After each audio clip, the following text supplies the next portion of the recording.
Hello everybody, Wild Bill for America here, and it's mid-January, which means winter's probably over down here in Florida.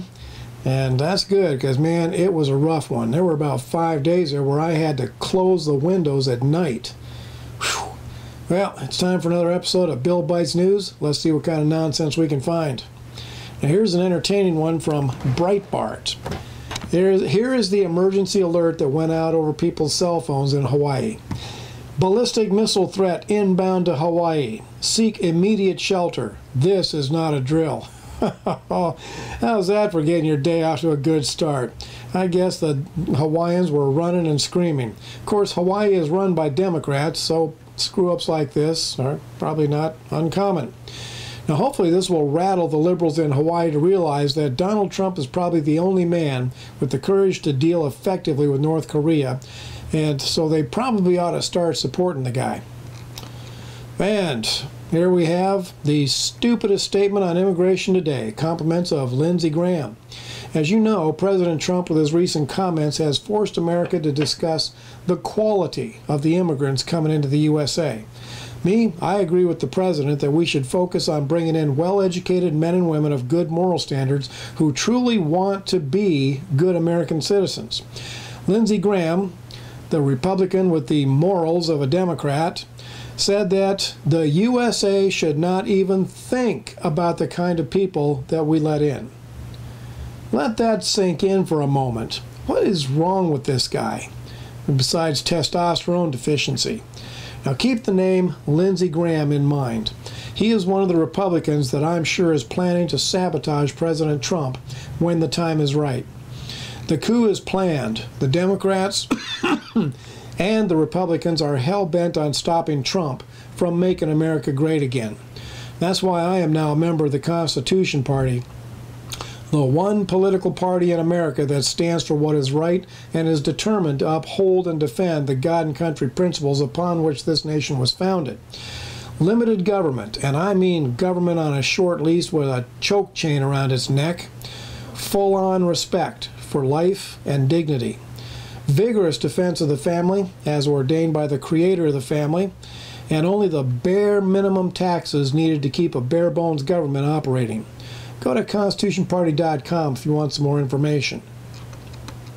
Oh, and here's a follow-up from Lindsey Graham's foolish statement.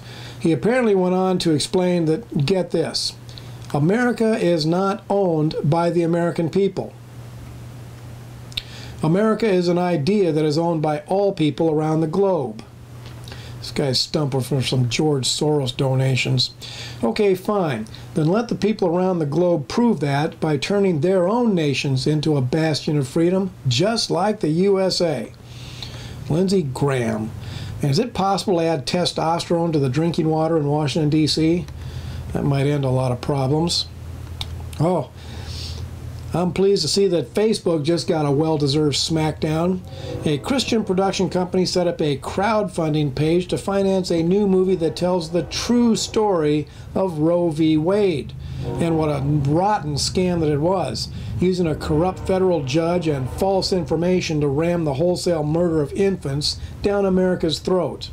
And Facebook blocked the crowdfunding page. Breitbart exposed Facebook's scumbag maneuvering, and today Facebook unblocked the crowdfunding page. You know, it truly grieves me that the largest social media sites in the world, Facebook, Google, YouTube, Twitter, are run by some of the most evil totalitarians in the world. You know, I used to pay my bills from the ad revenue that I got from the banner ads that would run at the bottom of my videos. Whenever somebody would click one of those little banners, I would get a nickel or so in my account. But Google has now blocked me from receiving 90% of the ad revenue on any video that promotes Christianity, American patriotism, support for Israel, free speech, God-ordained marriage, etc. If it wasn't for a few friends who donate through outlawschapel.com, the bad guys would have put me out of business some time ago. So thank you so much to my friends who stand by me and help me to get out the God and country message. You are much appreciated. Chelsea Manning, the man who thinks he's a girl, is going to run for the U.S. Senate. Manning, a homosexual who joined the Army, committed treason against the USA, and endangered thousands of American soldiers, was sentenced to prison, tried to force American taxpayers to pay for his transgender transformation. He was then pardoned by that great champion of sexual perversion, Barack Obama, and now he wants to be a senator. The Democrat Party. What's wrong with America? You know what? I'm going to end this video by reading a scripture for America. This is the first part of Psalm 1. It comes out of the Hebrew Scriptures, and it says, "Blessed is the man who walks not in the counsel of the wicked, nor stands in the way of sinners, nor sits in the seat of scoffers. But his delight is in the law of the Lord, and on his law he meditates day and night." Did you get that? Blessed is the man who walks not in the counsel of the wicked. If I can paraphrase that for America, blessed is the nation that walks not in the counsel of the wicked. Listen up, America. You want to stop the destruction of America? Then stop listening to men like Lindsey Graham, and for God's sake, do not elect men like Bradley Manning. This is Wild Bill for America. Thank you for watching, and America bless God again.